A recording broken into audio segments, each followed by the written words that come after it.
Anthony asked, if you were to, maybe you can help me here, Anthony, what you Okay. responded.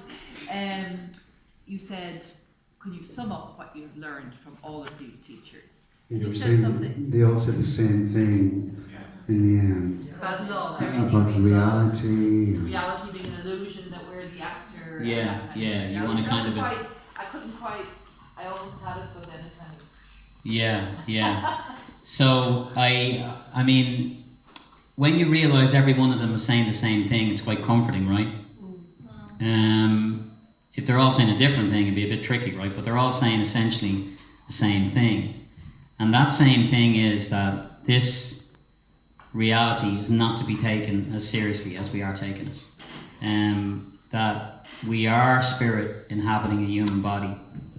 And that's really the only game in town. And the internal world is the world you really want to work on. It's the world you really want to tend to. When we get distracted by the external and try and fix that, you don't really get anywhere. It's a bit quicksandish, you know. But when you start with yourself and you tend to your own inner sense of being, and I quoted Sophia, I think, in that piece, who was an unusual, in the Buddha bag we would interview kind of really wacky heads, and she would be one that I would, you know, a breatharian is a little bit out there, someone who doesn't eat any food.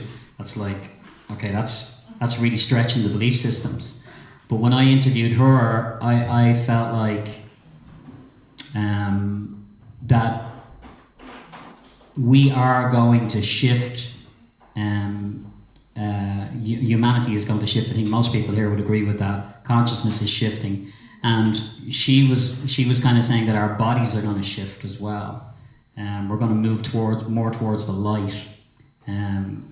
So I think that's the main point coming from all the spiritual teachers, is that sense of really coming from the inside and letting the outside reflect back then. You know, so taking your power back, if you will. You know, we all do things on the outside to try and feel better, to feel happier.